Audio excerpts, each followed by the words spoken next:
들이나 이런 모습들 있잖아요.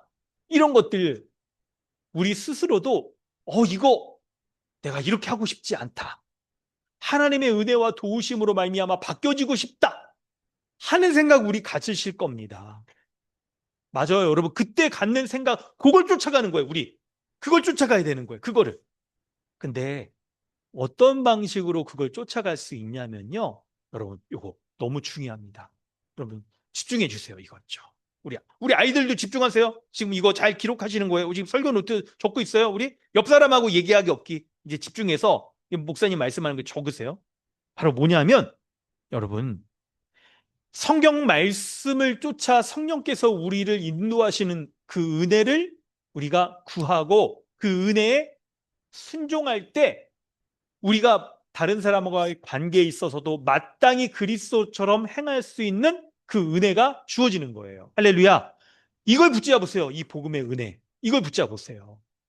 이걸 위해서 먼저 우리가 가져야 될 마음이 있습니다. 바로 그것은 성경 말씀을 하나님의 말씀으로 우리가 인정하고 받아들이셔야 되는 거예요. 강단에서 말씀이 선포되어질 때 그 말씀을 가볍게 여기시면 안 됩니다. 그 말씀을 진지하고 나의 마음의 중심에 그 말씀을 두고 그 말씀 앞에 엎드리고 하나님의 은혜를 구하고 그리고 그럴 때 성령께서 역사하시는 거예요. 그때 성령께서 이제 우리의 마음을 움직이셔서 회개하도록 우리를 이끄시고 그리고 말씀에 순종할 수 있도록 우리를 꺾게 하시는 분이 바로 성령님의 역사예요. 말씀 가운데 역사하시는 성령님의 역사예요. 그러니 제일 먼저 선포되어지는 그 말씀을 하나님의 말씀으로 진지하게 받으셔야 돼요. 그래서 이 말씀에 따라 내가 이 말씀으로 말미암아 하나님의 뜻대로 내가 그렇게 다른 사람에게도 관계하고 싶습니다. 대하고 싶습니다. 라고 인정하며 은혜 아래 딱 거할 때 성령께서 그때 우리 가운데 역사하셔서 우리가 다른 사람에게 대하여 마땅히 그리스도처럼 행하지 못하는 그 마음을 바꾸시는 거예요. 사람이 못합니다, 여러분. 이거 어떤 사람도 다른 사람에게 당신 이렇게 하세요라고 지적하는 그 말로도 못 바꿔요. 그런데 하나님의 말씀을 하실 수가 있는 거예요. 하나님의 말씀을 통하여 주의 성령께서 우리의 마음을 움직이셔서 우리로 하여금 마땅히 그리스도처럼 거룩하게 하시고 그리스도와 같은 자로서 우리가 다른 사람을 대할 수 있도록 우리를 바꿔나가시는 겁니다. 이러한 말씀의 은혜를, 이러한 성령님의 은혜를 사모하시기를 주님의 이름으로 축원합니다. 아멘입니다. 여러분, 이거 필요한 거예요. 아무리 우리가 안다라고 해서 이렇게 해야 된다라고 안다라고 해서 우리 못하는 거 많잖아요. 왜 그렇습니까? 우리 마음의 깊은 곳에 하나님에게 탁 따르지 않으려고 하는 그저 반역하는 마음들이 있기 때문에 그래요. 이거 하나님의 말씀을 통한 성령님만이 우리를 바꾸실 수 있는 거예요. 그러니 우리가 거룩하게 경건하게 살려고 하는 자들, 그런 자들은 바로 말씀 가운데 역사하시는 주의 성령의 인도하심을 순종하며 따라야 되는 거예요. 그리고 그 구체적인 모습들이 이제 2절, 3절에 이 네 가지 부르심에 합당하게 부르심을 받은 일에 합당하게 행하는 네 가지의 모습으로 구체적으로 드러납니다. 첫째는 모든 겸손, 둘째 온유, 오래 참음, 사랑 가운데 서로 용납하는 이 네 가지를 말씀드리려고 해요. 사랑하는 성도 여러분, 이 네 가지의 말씀을 정말 하나님의 말씀으로 성령께서 역사하시는 하나님의 말씀으로 받으시기를 여러분 요청합니다. 여러분, 사랑하는 성도 여러분, 우리가 정말 성령의 인도하심을 따라서 이 성품들이 나의 성품이 되어지도록 하나님 말씀하시옵소서. 주님이 말씀하실 때 성령께서 나의 이 네 가지에 반대되는 악한 그런 모습들이 다 뽑혀지고 다 사라지고 그리스도와 같은 이 하나님의 성품을 가진 자가 되게 해달라고 그런 마음으로 이 말씀을 받으시길 바랍니다. 이제 설명해 볼게요. 첫 번째는 겸손입니다. 모든 겸손이라고 말합니다. 겸손입니다. 여러분, 이 겸손이라는 이 덕목, 여러분, 요거 네 가지, 구체적으로 들어가기 전에 이 네 가지의 성품이 있잖아요. 영적인 자질들이 어떤 것이냐면, 에베소서 1, 2, 3장에서 말한 하늘에 속한 모든 신령한 복 받은 거, 그 복으로 말미암아 나타나는 자질이라고 말할 수 있고, 그리스도 안에 거할 때 성령께서 우리 안에 주시는 성령의 열매라고도 말할 수가 있는 거예요. 그러니까 이걸 생각할 때 우리가 뭔가를 꼭 열심히 해가지고 만들어내려는 성품들로 내가 노력해야 되는 것들로 절대 듣지 않고 복음으로 말미암아 그리스도께서 우리 안에 일으키시는 하늘의 신령한 모든 복받은 자에게 드러나는 역사하시는 성령의 열매라는 것을 기억하시면서 이 말씀들을 들으시기 바랍니다. 첫째는 겸손입니다. 이 겸손이 바로 우리가 그리스도 안에 있느냐 밖에 있느냐를 분별하게 해주는 변별력을 갖게 해주는 성품이에요. 영적인 자질이에요. 그리스도 밖에 있는 자들은 이 겸손이 없고 도리어 뭐가 있냐면 겸손과 반대되는 교만이 있습니다. 교만. 이 교만은 모든 죄의 뿌리가 되어오는 것이고 있죠. 우리에게 드러나는 모든 죄들의 시작이 바로 겸손으로부터 시작되는 거예요. 그래서 아담과 같이 범죄한 아담과 같이 이 교만이 있을 때 그 교만이 우리로 하여금 모든 죄들을 하나님과 이웃과의 모든 상황과 관계 가운데 죄들을 만들어내는 거예요. 이 교만이란 뭡니까? 바로 하나님을 무시하고 자신이 하나님이 되려는 거잖아요. 그래서 우리 삶의 중심에 나를 위한 생각과 나를 위한 판단과 결정, 이 삶의 모습들, 그것이 교만이라고 말할 수가 있어요. 그런데 이런 교만이 있으면 교회 생활에서도 여러분 아주 이 교만의 열매가 교회를 전체를 어렵게 할 뿐만 아니라 무너뜨리게 하는 아주 치명적인 죄의 모습으로 드러납니다. 교만이 있으면 분열을 일으키고요. 공동체 전체를 무너뜨리는 거예요. 어떻게 그럼 해야 되느냐? 바로 교만과 반대되어지는 겸손이 있어야 되는 거예요.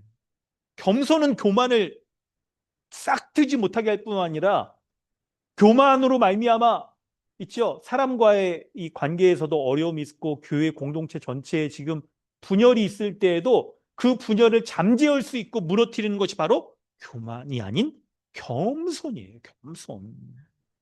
겸손이란 뭡니까? 자기를 낮추고 지체를 귀하게 여기는 것. 그게 여러분 겸손인 것입니다. 그게 겸손인 거예요. 이 겸손은 여러분 그리스도가 가지신 성품이에요. 빌립보서 2장 3절 5절 말씀 여러분 우리 한번 같이 읽어보고 우리 좀 더 이해해 보도록 할까요? 우리에게 적용해 보도록 할까요? 참고 본문에 있어요. 빌립보서 2장 3절 5절 함께 읽습니다. 시작. 아무 일에든지 다툼이나 허영으로 하지 말고 오직 겸손한 마음으로 각각 자기보다 남을 낮게 여기고 너희 안에 이 마음을 품으라. 곧 예수의 마음이. 보면 빌립보 교회 가운데 다툼이 있었습니다.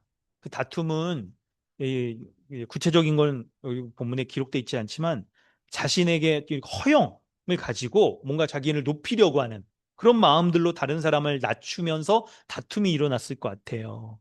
그때 다툼을 없애는 게 뭐라고 말합니까? 오직 겸손한 마음으로 각각 자기보다 남을 낮게 여기래요. 그 낮게 여길 때 여러분 받침이 뭡니까? 시옷입니다. 지읒 절대 아닙니다, 여러분. 나보다 낫다라고 여기면 안 되고 나보다 높다, 뛰어나다라고 여기는 거예요. 그런데 그 겸손의 마음은 어떻게 생기느냐? 바로 그리스도 예수의 마음이라고 말씀하고 그리스도 예수께서 품으신 그 원천적인 겸손의 마음, 이걸 우리가 품을 때 그리스도 안으로 돌아가 그걸 품을 때 우리에게 주어지는 거라고 말씀하고 있는 거예요. 그리스도와 연합되어질 때 그리스도께서 보여주신 그 겸손의 마음, 인간의 몸을 입을 정도로 가장 낮아진 모습으로 우리와 눈높이를 맞춰주신 거잖아요.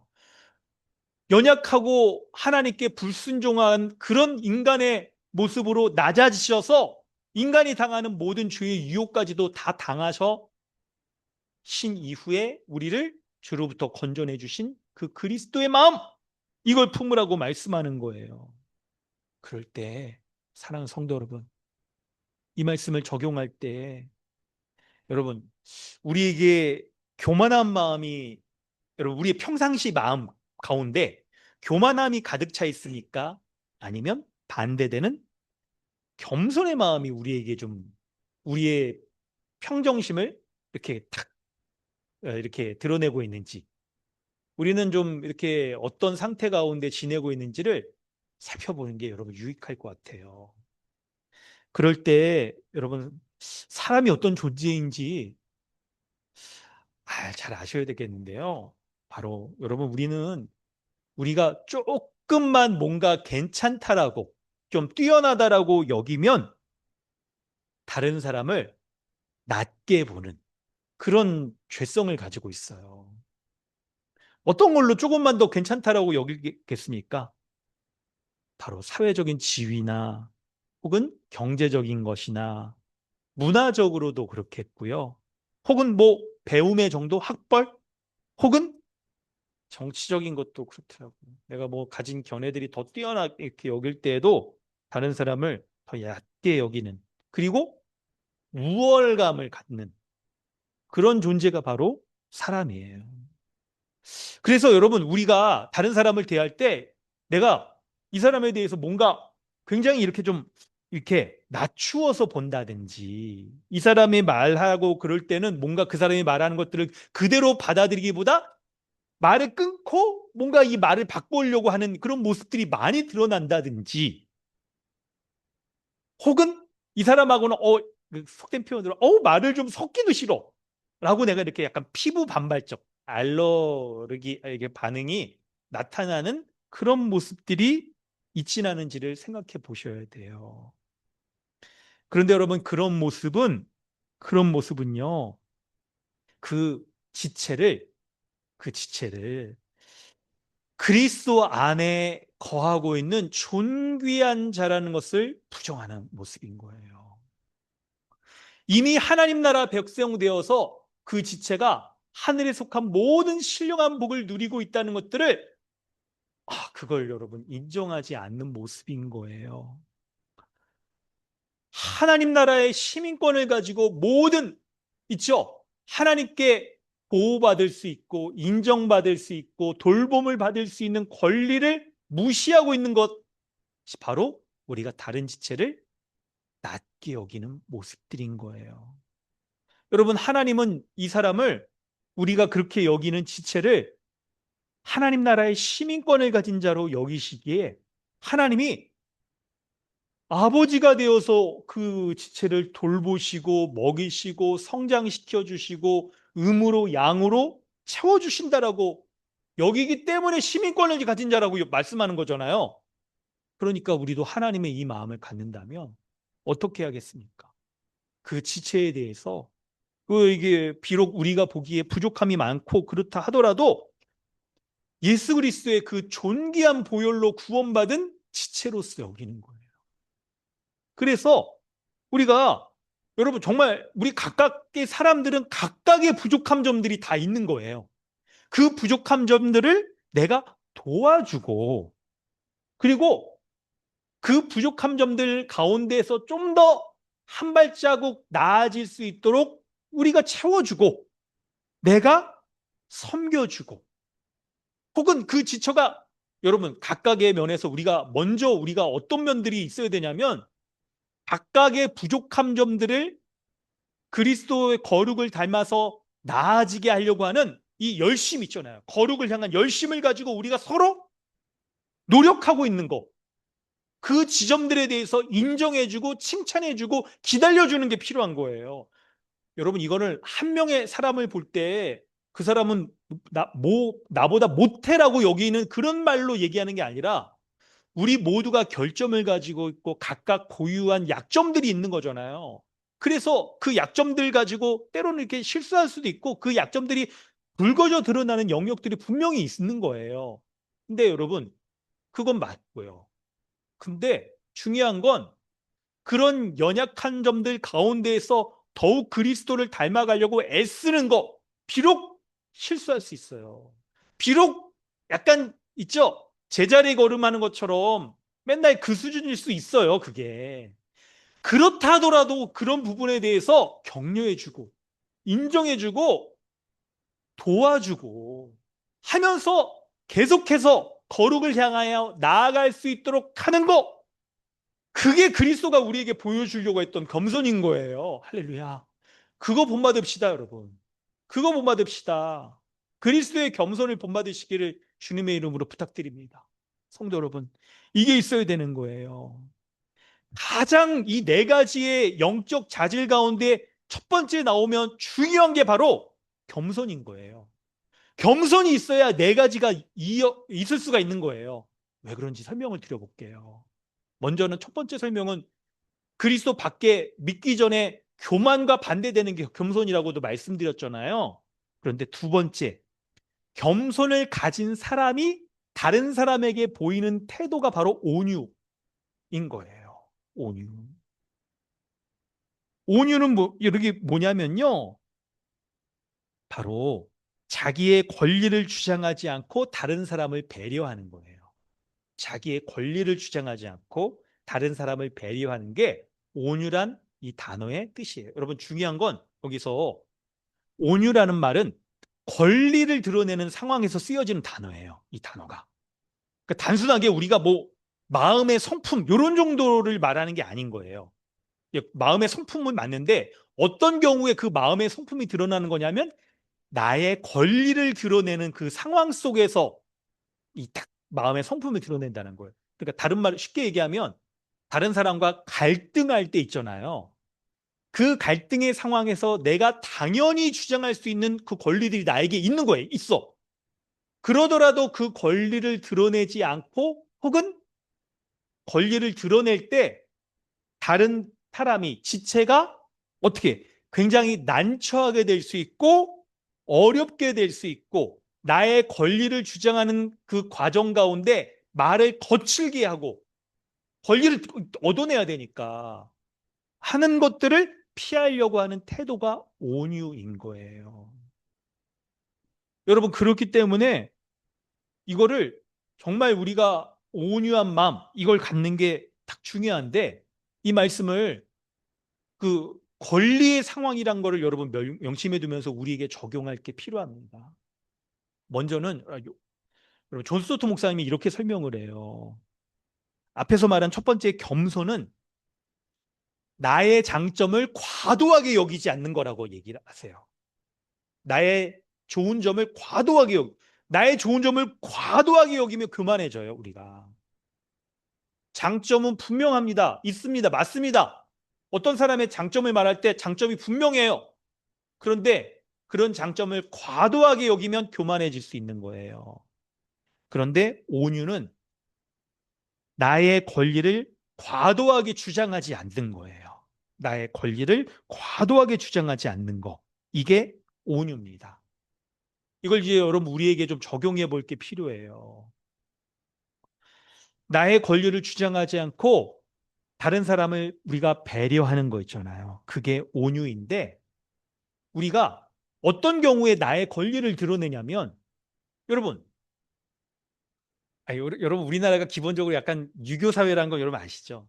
기독교가 우리나라에 들어온 지가 여러분 몇백 년밖에 안 됐잖아요. 아니면 백여 년 뭐 이잖아요. 근데 그 전부터 우리나라를 주름사 딱 이렇게 지배하고 있었던 건 유교, 불교 뭐 이렇게 하죠. 샤머니즘 막 이런 거잖아요. 그러니까 사람들에게는 이 유교적인 것들이 많이 있어서 그러니까 선후배, 나이 이게 사회적인 이 사람들의 공통적인 이 예절처럼 이렇게 자리 잡고 있어요.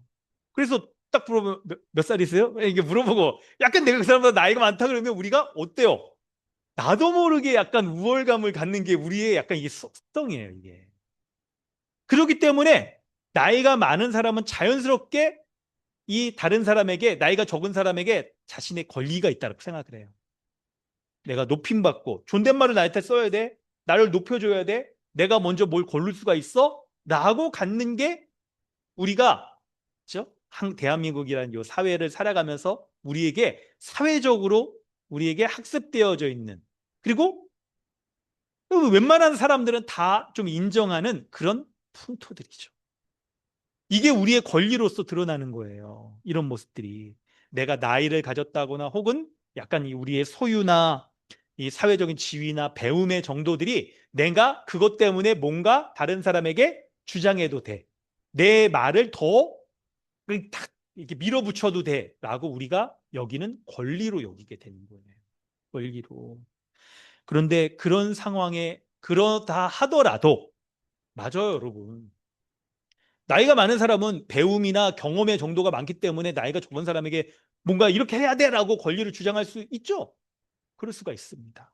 근데 오늘 말씀을 이제 우리가 통해 본다면 갈등이 생겼을 때 먼저는 우리 교회 지체들과 교회 생활을 하면서 이때 있죠. 그리고 약간은 더 이 부모님과 자식들과의 관계 속에서도 여러분 이걸 생각해야 돼요.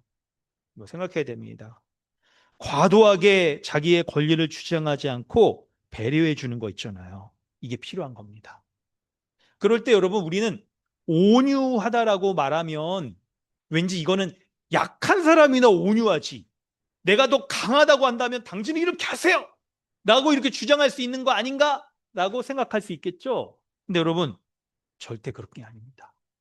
오히려 자기의 권리를 통제하는 건 강한 자만이 가진 자만이 할 수 있는 그 유약함이 아니라 강함으로부터 드러내는 이 모습이 온유인 거예요.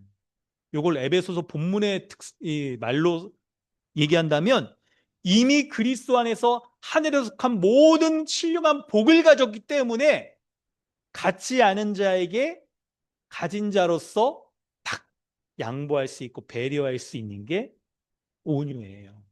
이미 그리스도 안에서 승리한 자이기 때문에 우리가 다른 사람에게 기다려줄 수 있는 게 온유인 거예요. 여러분, 우리 다시 한번 우리 주 예수 그리스도를 한번 생각해 볼까요? 그분은 어떤 분이십니까? 그분이 약해서 십자가에 죽으셨나요? 약하기 때문에 죄인된 우리와 교제하시며 우리와 관계를 맺으셨습니까? 아닙니다, 아닙니다. 그분은 하나님으로서 여러분 어때요? 죄인된 자들을 향하여서 관계 맺고 죄인을 위하여서 죽으실 이유가 전혀 없었어요. 전혀 없었어요. 그럼에도 예수 그리스도가 어떻게 하셨죠? 예수 그리스도가 사람들과 갈등할 때의 모습을 한번 살펴볼까요? 어떤 게 있었습니까? 예수 그리스도가 공생의 사역을 하시면서 자신이 하나님이시란 것을 드러내셨어요.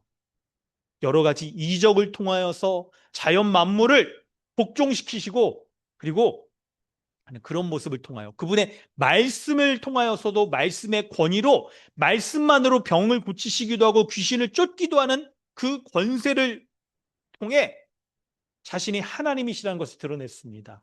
그런데 예수님을 십자가 못 박아 죽이려고 하는 그 사람들 있잖아요. 예수님을 하나님의 아들로 인정하지 않는 거예요. 예수님은 사람들과 이런 이제 갈등을 겪으십니다. 근데 그때 어떻게 하셨을까요? 자기의 권리를 주장하면서 이놈들아 너희는 하나님의 아들인 예수를 나를 믿지 않은 연고로 다 심판받아 지옥에 나가버려라. 그분의 권리를 사용하신다면 그렇게 하실 수도 있겠죠. 그런데 어떻게 하십니까? 그분은 하나님 저들은 지금 자기가 무슨 말을 하는지도 모릅니다. 불쌍히 여겨주셔서 저들을 심판하지 마십시오. 그리고 예수님은 그 죄인들의 죄를 그분이 직접 감당하셨어. 그 죄인들을 위하여 십자가에 죽으시는 거죠. 결국 그것은 예수님이 유약해서 그런 것이 아닙니다. 그렇게 할 수 있을 만한 하나님으로서의 권리를 갖고 있었음에도 불구하고 죄인을 위하여서 참아주시는 거예요. 오래 참아주시는 거예요. 그래서 그 권리를 누리지 않으시고 십자가에 우리를 구원하시기 위하여 죽으시는 겁니다.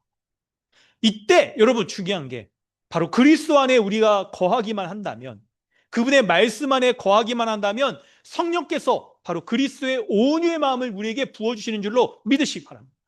아멘인 거예요. 그래서 우리를 그리스도와 연합하셔서 그리스도가 가지셨던 모든 권리를 포기하시며 우리를 겸손하고 있죠. 연약한 우리를 위하여서 참아주신 온유한 마음을 가지셨던 그 마음을 우리에게 부어주시는 거예요. 그 성품들로 인하여서 우리가 사람의 감정과 생각으로는 자기의 권리를 포기한다는 게 이게 사람으로 여러분 일상적으로 있을 수 없는 일들이에요. 근데 어떻게 우리가 그런 사람의 인성을 보편적인 사람의 그 정서를 대한민국이라는 사회에서 우리가 갖는 그 권리들을 초월할 수 있느냐? 바로 그리스도의 초월의 그 성품이 우리에게 주어질 때 가능하게 되는 거예요. 가능하게 되는 거예요. 그래서 우리가 그 그리스도의 마음을 우리 안에 딱 품을 때 하나님 앞에서 우리 자신을 꺾을 수가 있고 그것으로 다른 사람을 향하여서도 우리가 부드럽게 대해줄 수가 있는 거예요. 그것으로 교회 공동체 전체에서 분열을 일으키지 않고 화평하게 하며 오히려 그렇죠? 하나됨을 힘써 지키게 하는 것입니다. 그런 교회 되어지기를 꿈꿉니다. 우리 교회가 그런 교회 되어지기를 꿈꾸는 거예요. 그리고 세 번째는 오래 참음입니다. 오래 참지 못하면 앞에 말한 겸손과 온유가 발휘되지 못하는 거예요. 오래 참아야 되는 거예요. 여러분, 하나님은 어떤 분이십니까? 출애굽기 3장 4절 말씀에 하나님은 노하기를 더디하시는 분이라고 말씀해요. 오늘 참고본문에 못 적었습니다. 출애굽기 3장 4절 6절에 하나님은 노하기를 더디하시는 분이라고 말씀해요.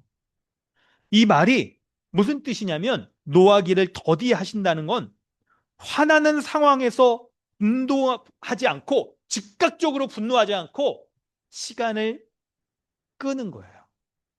시간을 끄는 거. 여러분 이 하나님의 이 있죠? 노하기를 더디하시는 하나님의 정서를 좀 한번 이해해 보시겠어요? 이게 약간 있죠? 하나님은 다혈질의 사람이 아니신가 봐요. 화날 때 즉각적으로 분노하고 화를 표출하지 않고 시간을 끄신대요. 그래서 화를 내지 않으시는 거야. 화나는 건 맞는데 화를 내지 않으시는 거예요. 그 이유는 바로 오래 참음으로 그 내가 화를 내는 그 사람의 약점이나 실수를 품어주는 거예요. 품어주는 거. 그걸 품어주고 그 사람에 대해서 분노하거나 혹은 나에게 뭔가 잘못한 그 사람에 대해서 보복하지 않는 것. 이게 오래 참음의 모습이라고 말할 수 있습니다. 하나님을 한번 생각해 보세요. 오래 참으시는 하나님. 언제까지 참으실까요? 우리에게. 바로 죄인인 우리가 회개할 때까지 참으시는 거예요. 회개하지 않는다면 하나님의 그 오래 참으심의 한계가 예수 그리스도 재림하실 때 이제 모든 복음이 사람들에게 드러났을 때 심판에 부정할 수 없는 그 일이 벌어졌을 때 바로 하나님이 심판하시겠죠. 근데 그때까지는 참으시는 거예요. 참으셔서 죄인들이 어떻게 할까요?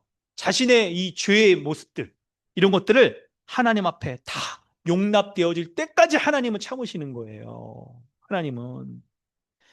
그러니 여러분 우리는 우리 지체들에게 혹은 우리 남편과 아내와 자녀들에게 어떤 오래 참음의 모습을 보여야겠습니까? 바로 약점과 실수에 대해서도 여러분 그 화를 낼 만한 상황인데 그걸 시간을 끄는 거예요. 입을 다물고. 그리고 어떻게 합니까? 보복하지 않고 그 약점들을 오히려 품고 돌이킬 수 있을 때까지 참아주는 거예요. 참아주는 거. 여러분 이거 하나님의 성품입니다. 이거 여러분. 골로새서 1장 11절에 그래서 이 우리가 오래 참도록 하시기 위해서 하나님이 우리에게 힘 주신대, 능력 주신대요. 골로새 1장 11절에 보면요, 참고 본문에 있어요. 그의 영광의 힘을 따라 모든 능력으로 능하게 하시며 기쁨으로 모든 견딤과 오래 참음에 이르게 하신대요. 이거 영광의 힘, 바로 하나님의 능력으로 말미암아 우리에게 오래 참을 수 있도록 하신다는 거예요. 할렐루야. 여러분, 우리는 한 번은 참을 수 있지 두 번은 잘 못 참아요. 근데 두 번, 세 번 있죠? 70번까지도 참을 수 있게 해주는 그 오래 참음의 출처가 하나님의 능력이라는 거예요. 그리스도 안에서 우리를, 죄인된 우리를 오래 참으신 그 하나님이 그 능력 가운데 우리에게 이 성품 주신다는 약속, 아멘으로 받으시길 주님의 이름으로 축원합니다. 아멘입니다. 나타나길 소망합니다. 네 번째의 마음은, 이 성품은 사랑 가운데 용납한다는 거예요. 사랑 가운데 서로 용납한다는 겁니다. 용납하는 게 서로 용납한다는 거, 여러분, 요거 포인트입니다. 이 말씀은 뭐냐면, 이게 앞에서는 오래 참는 거, 그러니까 화내지 않고 견디는 거죠. 여기에서 한 걸음 더 나아가는 거예요. 한 걸음 더 나아가는 거. 참는 것뿐만 아니라 그 사람을 받아주는 거예요. 용납한다는 거. 그래서 여러분, 이 용납한다는 이 말은요, 계속해서 사랑의 관계를 유지하는 거예요. 그래서 여러분, 이게 어떤 사람하고 갈등이 있어가지고 이 딱 있죠? 딱 약점 있고 실수한 그 사람, 우리가 그냥 에휴 그래 그냥 너는 그냥 잘 먹고 잘 살아라, 야, 앞으로 안 보면 되지, 이런 마음을 갖는 게 아니라 그 사람과 사랑의 관계를 유지하며 그 사람의 허물을 감싸 안는 것, 받아주는 것, 이게 용납입니다. 그래서 사랑 가운데 용납한다고 말하니까, 여러분, 이거 사랑 가운데 서로 용납한다고 하니까, 먼저는 용납하는 거니까 여러분 그 사람을 딱 이렇게 받아주는 건데, 사랑 가운데 용납하는 거니까 용납한 그 사람과 사랑의 관계가 딱 단단하게 맺어지는 거, 그리고 서로 용납한다는 거니까 여러분 이 생각을 하셔야 돼요. 우리가 사람과의 그 관계 가운데 원사이드하게 상대방이 잘못하는 경우도 물론 있어요. 그때도 우리는 용납해야 되죠. 근데 어떤 경우들은 서로 잘못하는 경우가요, 많아요. 그게 대부분일 거예요. 어떤 영역에서든지. 그러니까 서로 잘못한 것에 대해서도 서로 용서를 구하고 서로 용납하는 거. 요거 기억하세요. 요거. 우리 기억하세요. 우리 자녀들도 서로 부모님과에 있어서 자기 주장이나 이런 것들을 통해서 잘못을 인정하지 않으려고 하시면 안 되고, 부모님께 잘못을 인정하고, 부모님도 약간 화가 나셔서 그런 것들에 대해서 또 이렇게 하기도 하고, 그런 게 필요한 겁니다. 그래서 오래 참음보다 더 적극적으로 사랑이기 때문에 하나됨을 더 유지하도록 만드는 그 성품이 바로 용납이에요. 용납. 그리고 이 성품들을 주님은 이제 3절에 평안에 매는 줄로 성령이 하나 되게 하신 것을 힘써 지키라라고 말씀하고 있습니다. 힘써 지키라. 그런데 여러분, 복음 가운데 여러분 우리가 배운 바는 뭡니까? 바로 우리가 뭔가를 액션을 취하는 것은 하나님이 이미 우리 가운데 행하신 것, 그것을 의지해서 행함이 있어야 되는 거잖아요. 그래야 율법주의도 피하고 반율법주의도 피하는 거잖아요. 3절을 보면 성령이 하나 되게 하신 것, 그게 있는 거예요. 그래서 이미 교회는 하나인 겁니다. 그렇기 때문에 다른 지체에 대해서도 있죠? 겸손과 온유와 오래 참음과 용납을 할 수가 있는 거예요, 우리에게. 그런 하나된 존재가 되었기 때문에 하나된 존재로서 그런 행함을 할 수가 있는 거예요. 그런데 이게 첫 번째 하나. 뿐만 아니라 평안에 매는 줄로 힘써 지키는 거 있잖아요. 이거 우리가 행해야 되는 거예요. 아주 적극적으로 행해야 되는 거예요. 평안에 매는 줄을 매는 거 있잖아요. 그거 우리의 몫이라고 말하는 거예요, 이게. 줄을 매는 거. 이미 하나 되게 하신 것, 그 하나됨이 더욱 견고해지고, 쫀쫀해지고, 더욱 그냥 사랑의 모습들이 온전히 드러나도록 하기 위하여서 줄을 매는 거 있잖아. 계속해서 줄을 묶는 거.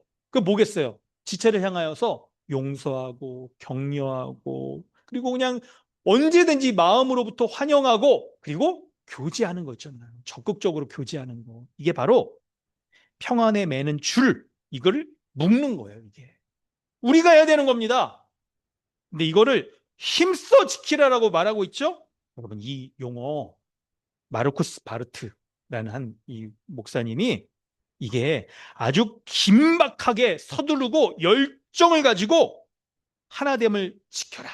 하나됨을 위하여서 지금 바로 움직여서 하나됨을 위하여서 힘껏 행하라. 라고 말씀하세요. 그때 하나됨을 위하여서 우리의 전인을 사용하여서 이성과 감정과 의지와 마음뿐만 아니라 육체적인 행동을 사용하여서 하나됨을 힘써 지키라고 말하는 거예요. 경계할 게 있습니다. 바로 수동적인 태도. 아니 뭐 하나됨에 뭐 누가 하겠지. 나 아니고 누가 하겠지. 아니 뭐 지금 말고 다음번에 하지 뭐 라고 하는 거, 이런 자세, 이런 것들을 우리가 멀리하고 지금 다른 지체들과의 하나됨을 힘써 지키기 위하여서 그런 마음이 든다면 여러분 전화하세요. 카톡으로라도 하고 아니면 교회 단톡방에도 그런 여러분 은혜 받은 우리 카톡방이 좀 더 활성화되었으면 좋겠습니다. 아유 좋은 말씀, 좋은 찬양도 막 올리세요. 사진도 올리시고 아주 잘합니다. 잘하시는 분들도 있죠. 여러분 그거 하시는 거예요. 서로 격려하고 또 이 말씀으로 내가 오늘 은혜 받았다 하는 것도 드러내기도 하고 누구의 이런 모습 칭찬하고 싶다 적극적으로 칭찬하기도 하고 누구에게 이런 거 감사한다 이런 것도 더욱더 드러내고 이걸 통하여서 하나된 교회를 성령께서 하나된 교회를 더욱 평안에 매는 줄로 힘써 하나됨을 지킬 수 있는 우리 강남 주님의 교회 되어지기를 주님의 이름으로 축원합니다. 이런 교회 꿈꿉시다 여러분. 이런 교회로서 주님이 우리를 불러주셨고 이런 하나됨의 은혜를 주셨습니다. 그 은혜 붙잡고 겸손해지죠. 온유하게 대하는 거예요. 오래 참읍시다. 그리고 용납합시다. 이 원리가 교회에서 이루어지는 것으로 가정에도 부부에도 사회에도 확산되어 더욱 드러나여지기를 주님의 이름으로 소망합니다. 이런 교회 되어지길 소망합니다. 우리 이 시간 우리 함께 기도하고 우리 교회에 대한 찬양 우리 함께 좀 하려고 합니다. 우리 이 시간 우리 오늘 주셨던 하나님의 말씀 붙잡고 이런 교회 되게 하여 주시옵소서. 하나님, 내가 성령이 하나 되게 하신 것 적극적으로 평안에 매는 줄을 묶어서 교회의 하나됨을 이루어 가겠습니다. 라고 또 헌신하는 마음으로 우리 함께 기도하겠습니다. 우리 다 함께 기도하겠습니다. 하나님 아버지 주님의 은혜 감사합니다. 오늘 주신 귀한 은혜의 말씀 붙잡고 주님 안에 서게 하여 주시옵소서. 주의 말씀 가운데서는 우리 교회가 다 되어지길 소망합니다. 하나님 인도하여 주셔서 평안에 매는 줄로 우리가 힘써 묶고 나아가는 그런 교회로 설 수 있도록 아버지 인도하여 주시옵소서. 주님의 말씀 가운데 온전히 순종하여 하나님 말씀 주 가운데 성령이 역사하셔서 이 마음들을 온전히 이루어가시는 이런 마음 품을 수 있기를 원합니다. 내 안에 하나님 교만한 마음이 있습니까? 뽑혀지게 하여 주시옵소서. 다른 사람에게 내 권리를 주장하려는 마음이 있습니까? 뽑혀지게 하여 주시옵소서. 사랑의 마음 갖게 하여 주시옵소서. 섬기게 하여 주시옵소서. 온유한 마음 주시옵소서. 주님 성령께서 말씀 가운데 역사하여 주셔서 나의 마음을 새롭게 바꿔 주시옵소서. 교회를 향하여서 이런 마음 갖게 하여 주시고 교회를 향하여서 하나님 부부와 가정 가운데서도 사회 속에서도 이 마음 온전히 이뤄갈 수 있는 우리 모두가 되게 하여 주시옵소서. 예수님의 이름으로 기도드립니다. 아멘. 우리 함께 찬양하겠습니다. 우리 앞에 우리 오늘은 좀 처음 부르는 찬양이라 여러분 어색할 수도 있고 그래서 배우는 마음으로 또